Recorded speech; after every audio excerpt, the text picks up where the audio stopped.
പഹൽഗാം ഭീകരാക്രമണത്തിന് തിരിച്ചടി നൽകിയ ഇന്ത്യയുടെ സൈനിക നടപടി ഓപ്പറേഷൻ സിന്ദൂർ വാർത്താ സമ്മേളനത്തിൽ വിശദീകരിച്ചത് ഇന്ത്യൻ സൈന്യത്തിലെ വനിതാ ഉദ്യോഗസ്ഥർ. Wing commander Vyomika Singh, colonel Sofiya Qureshi എന്നിവരാണ് വിദേശകാര്യ സെക്രട്ടറി വിക്രം മിശ്രയ്ക്കൊപ്പം മാധ്യമങ്ങളെ അഭിസംബോധന ചെയ്തത്.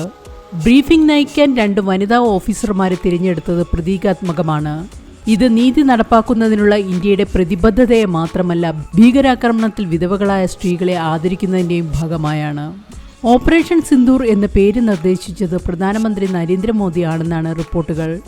ഭർത്താവിൻ്റെ ആയുരാരോഗ്യത്തിൻ്റെയും വിവാഹ ജീവിതത്തിൻ്റെ ഐശ്വര്യത്തിൻ്റെയും പ്രതീകമായാണ് സിന്ദൂരരേഖയിൽ ചാർത്തുന്ന ആ ചുവന്ന പൊട്ടിനെ ഇന്ത്യൻ സ്ത്രീകൾ കണക്കാക്കുന്നത്.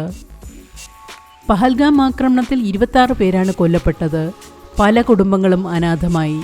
ഭർത്താക്കന്മാർ നഷ്ടപ്പെട്ടവർ ഇനി എന്തെന്നറിയാതെ നിത്യദുഃഖത്തിലായി.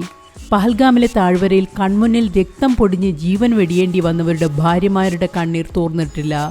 ഇവർക്കുള്ള ആദരമായാണ് സൈനിക ദൗത്യത്തിന് ഓപ്പറേഷൻ സിന്ദൂർ എന്ന് പേരിട്ടത്. പ്രത്യാക്രമണത്തിന്റെ വിവരം വെളിപ്പെടുത്തി ഇന്ത്യൻ സൈന്യം പങ്കുവച്ച പോസ്റ്റിലും ചിതറിത്തെറിച്ച സിന്ദൂരത്തിന്റെ ചിത്രമാണുള്ളത്. പുലർച്ചെ നടത്തിയ ആക്രമണത്തിൽ കൃത്യതയുള്ള മിസൈലുകളും വെടിക്കോപ്പുകളും ഉപയോഗിച്ച് കരസേന, നാവികസേന, ഇന്ത്യൻ വ്യോമസേന എന്നീ 3 സേനകൾ സംയുക്തമായാണ് ആക്രമണം നടത്തിയത്. പാകിസ്ഥാനിലെയും പാക് അധിനിവേശ കാശ്മീരിലെയും 9 ഭീകര കേന്ദ്രങ്ങൾ ആക്രമിച്ചു തകർത്തു.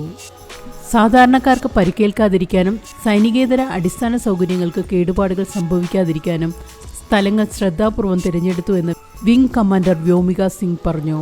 ലഷ്കർ ഇ തൊയ്ബയുടെ ആസ്ഥാനമായ മുരിഗ്ദേ, അതുപോലെ ഭീകരർക്ക് പരിശീലനം നൽകുന്ന മുസാഫറാബാദ്, കോഡ്ലീസ്, ബഹവൽപൂർ എന്നിവിടങ്ങളിലും ആക്രമണം നടത്തിയതുൾപ്പെടെയുള്ള വിവരങ്ങൾ കേണൽ സോഫിയ ഖുറേഷി വിവരിച്ചു. സൈനിക കേന്ദ്രങ്ങളൊന്നും ലക്ഷ്യമിട്ടിട്ടില്ല. ഇതുവരെ പാകിസ്ഥാനിലെ സാധാരണക്കാർക്ക് പരിക്കേറ്റതായ റിപ്പോർട്ടുകളുമില്ല, അവർ കൂട്ടിച്ചേർത്തു. പാകിസ്ഥാൻ ആസ്ഥാനമായുള്ള ഭീകര സംഘടന ലഷ്കർ ഇ തൊയ്ബയുടെ പുതിയ രൂപമായ ദി റെസിഡൻസ് ഫ്രണ്ട് പഹൽഗാം ആക്രമണത്തിന്റെ ഉത്തരവാദിത്തം ഏറ്റെടുത്തിരുന്നു.